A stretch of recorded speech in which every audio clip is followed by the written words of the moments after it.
Bonjour et bienvenue dans cette vidéo, j'espère que vous allez très bien. Ici Serge Jérôme et je voudrais vous montrer que LinkedIn est votre allié dans le référencement naturel. Je vais vous montrer ça parce que moi-même je l'ai observé. Donc je vais vous montrer ça à l'écran. Voilà, je vais vous montrer, donc en fait il y a pas très longtemps, j'ai publié un article sur mon compte LinkedIn. Alors je vais peut-être vous montrer l'article si je le retrouve ici. Voir le profil. Oups.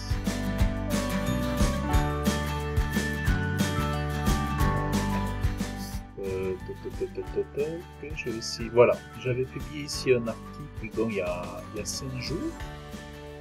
Donc il y a 5 jours, c'est pas uniquement voilà, ce matin ou comme ça, donc il y a vraiment 5 jours, vous voyez 4-5 jours ici. Donc j'ai publié un article avec où je relaye aussi ma vidéo ici que j'ai fait sur YouTube. Et en fait, quand je regarde sur Google, donc, par exemple, je vais faire voilà, rédaction IA spam, qui était le thème de ma vidéo. Donc si on regarde bien, donc, on retrouve ma vidéo. Bon là j'ai un short ici qui réapparaît. D'ailleurs il y avait une faute au début que j'avais corrigée et la faute est restée ici. La coquille est restée dans le titre. Donc vous voyez, bon, au niveau des vidéos, j'ai ici ma vidéo ici qui est remontée en haut. Rédaction IA spam. Et qu'est-ce qu'on voit? Donc mon compte LinkedIn avec le titre de la publication. On voit bien que ça a été publié il y a 5 jours, vous voyez. Et ensuite on retrouve ici donc mon article de blog, donc qui est là. Voilà, mon article de blog qui est ici, on le retrouve là. Donc, mais effectivement, on constate que il y a au niveau de LinkedIn, il y a aussi un aspect long terme de nos publications. Donc, on voit ici dans ce cas, par exemple, que LinkedIn est aussi aujourd'hui un allié de notre référencement naturel. C'est pour ça que c'est intéressant de publier, lorsqu'on fait du référencement naturel, c'est intéressant de publier en montrant un petit peu son domaine d'expertise afin d'apporter une forme de réassurance et de montrer qu'on est là, présent sur le terrain. Et vous voyez, c'est intéressant. J'avais montré aussi comment Facebook était un allié de notre référencement naturel.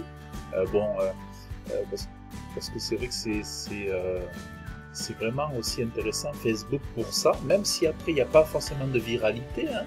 Bon, vous voyez, il n'y a pas eu de viralité spécialement ici. Mais bon, ça, pendant quelques jours, bon là ça fait déjà 5 jours, vous voyez, il est ici en position 1, sur ce mot-clé là, rédaction IA spam. Donc c'est quand même intéressant. Et après naturellement, ici j'ai mon blog, mais là c'est un peu plus logique, hein. Là c'est un peu plus naturel, puisque le blog est fait pour remonter sur, ça on le sait tous, le blog est fait pour remonter sur les résultats de recherche, mais on n'y pense pas forcément pour LinkedIn.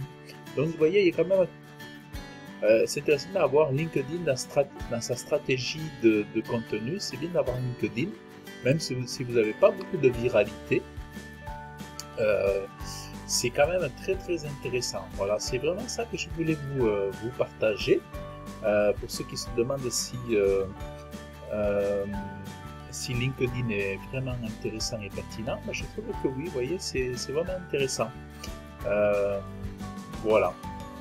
Donc, vous voyez, bon, après c'est bien d'alterner, de ne pas avoir la même chose, c'est-à-dire il faut que le contenu soit un peu différent, effectivement, entre le blog, il ne faut pas que ça soit du duplicate content, idéalement c'est bien d'avoir des choses différentes. Si on va sur le blog, voilà, le contenu n'est pas le même qu'ici, vous voyez, là, je développe 3 points ici, voilà, il y a 3 points qui sont développés, ici sur le blog on a un contenu différent. Donc voilà, il faut éviter aussi le duplicate content. Et d'ailleurs, je profite aussi de cette vidéo pour pour dire que la rédaction par IA, avec ChatGPT, avec ChatGPT de OpenAI, il y a aussi un problème de duplicate content, parce que quand vous utilisez ChatGPT, bien vous tapez les mêmes requêtes que les autres, et ChatGPT, il n'a pas de problème lui à faire du duplicate content, et il va vous livrer du contenu dupliqué, et lorsque vous allez l'intégrer sur vos sites internet, vous allez tomber dans ce problème-là. Et c'est pour ça qu'ensuite Google va sanctionner les articles de blog. Et c'est vraiment le problème avec ChatGPT. Et voilà, donc je vous invite même à aller voir ma vidéo que j'ai fait sur le spam, sur la rédaction IA et le spam SEO. Vraiment, soyez vraiment très très prudent, parce que tout le monde vous dira que oui, on entend dire que souvent il n'y a pas de problème tant que le contenu est riche, tant que le contenu apporte de la valeur, tant que le contenu est pertinent. Mais moi je dirais quand même faites très très attention. Voilà. Donc et profitez donc de LinkedIn pour améliorer votre visibilité sur Google, sur des requêtes comme ça. C'est vraiment très intéressant. C'est un bon allié pour votre référencement naturel. Voilà. Après, c'est une histoire de temps, hein, parce que c'est difficile d'être à la fois sur LinkedIn, Facebook, Instagram, TikTok et tout ça. Mais voilà, donc c'est quand même intéressant d'être présent. Donc, ben voilà, j'espère que la vidéo vous aura plu, ça vous aura peut-être motivé à être un peu plus présent sur LinkedIn, du coup. Et donc, je vous invite à liker cette vidéo, à laisser vos commentaires, à vous abonner à ma chaîne YouTube, parce que cela me fera très plaisir. Et si vous êtes intéressé pour créer vous aussi votre mini-empire web au top, et vous souhaitez recevoir mes pépites, eh bien, je vous invite à cliquez dans le lien en descriptif de cette vidéo et je vous enverrai tout cela par email. Voilà, donc je vous dis à très bientôt. Bye bye.